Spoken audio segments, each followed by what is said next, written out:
Pemirsa, Hari Raya Galungan dan Kuningan identik dengan kesemarakan.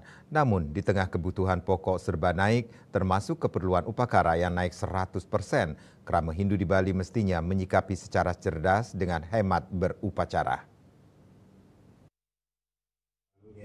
Kemudian kami juga menghadirkan seorang perempuan Bali, tapi sebelumnya.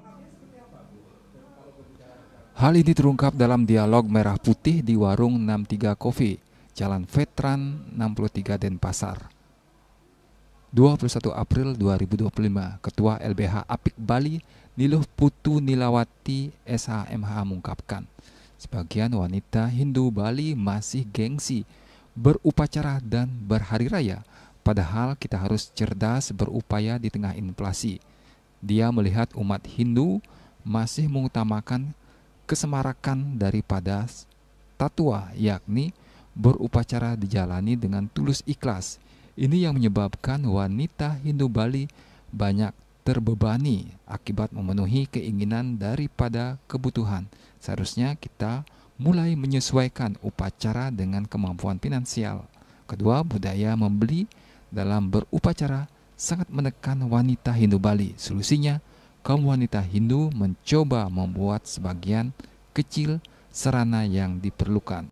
Keadaan ekonomi yang tidak baik-baik saja gitu ya, kita harus pintar-pintar mengatur keuangan. Yaitu pertama, kita penting membuat daftar belanja sehingga kebutuhan-kebutuhan yang harus kita penuhi itu sudah di list.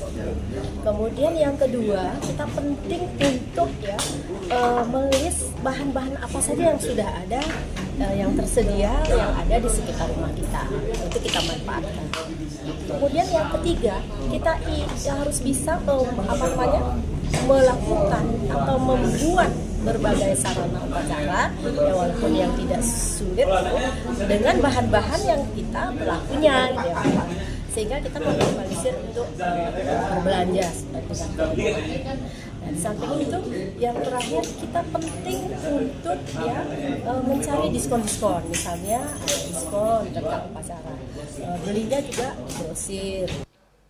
Pengamat sosial dan budaya Bali, Ida Bagos Anom, membenarkan perubahan tak bisa dibendung, namun semua dilandasi dari pikiran agar beriadnya jangan justru jadi beban.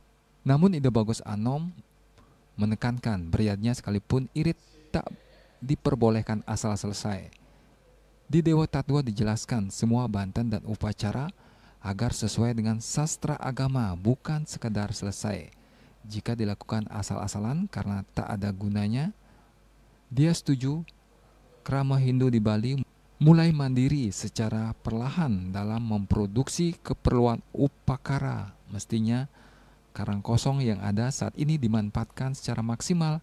Dengan demikian budaya serba membeli ini bukan lagi menjadi tresor bagi Krama Bali di kemudian hari. Dia menilai kegiatan upacara di Bali sangat menguntungkan ekonomi daerah. Namun sayangnya pelaku usaha kini banyak yang mengalir keluar Bali sehingga perputaran ekonomi yang dimaksud tak terjadi lagi. Maka kita sarankan dari pemerintah daerah, katakanlah Provinsi Bali, Kabupaten Kota dan sebagainya, membuat sebuah kebijakan yang terkait dengan pemberdayaan, membudidayakan, katakanlah alat-alat upacara seperti misalkan pisang. Kita sudah punya pisang-pisang jenis lokal yang jumlahnya luar biasa, yang sudah diteliti oleh Universitas Udayana, kalau tidak salah 43 jenis pisang Bali. Kalau itu ditanam di seluruh area, katakanlah tanah kosong yang ada di Bali dan sebagainya, kita izin sesuai dengan kebijaksanaan pemerintah, maka kita tidak ketergantungan lagi persoalan pisang. Yang kedua, masing-masing rumah tangga katakan lajakannya menanam pohon kelapa kecil 1 atau 2. Kan berbuah terus ini.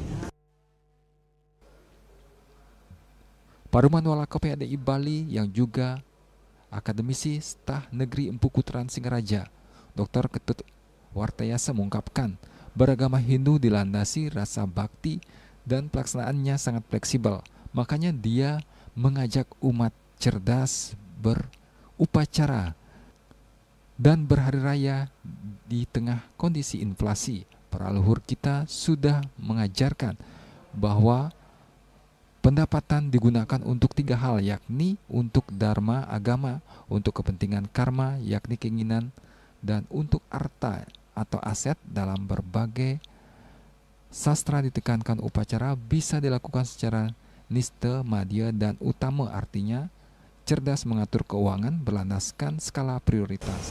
Nista ada upacara, madya ada utama. Nista yang di sini bukan menistakan, tidak, adalah kecil sesuai dengan kemampuan satu. Terus yang kedua, kebetulan kemampuan satu kita, penghasilan kita menengah, ya madya upacara. Dan kebetulan astungkara banyak yang kita tunas, tentunya utama. Nah, dari hal ini ada unsur-unsur lagi, itu menjadi 9 unsur. Ada disebut dengan upacara yang kecil, kanista, yaitu nistaning nista yang paling kecil amat kecil, tetapi tidak mengurangi bentuk, fungsi. Nah, terus ada yang menengah, madyaning nista, tapi masih kecil. Jadinya sesuai kemampuan. Yang terakhir utama, tapi masih utamaning nista. Nah, begitu pula seterusnya madyaning nista, madyaning madya, utamaning madya. Yang terakhir ada utamaning nista, utama tetapi masih kecil.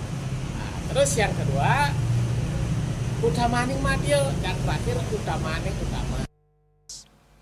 Ketiga narasumber setuju pemerintah perlu membantu krama dan desa adat agar krama Bali bisa mandiri dalam berupacara. Swece dan Agus Sudiatmiko melaporkan.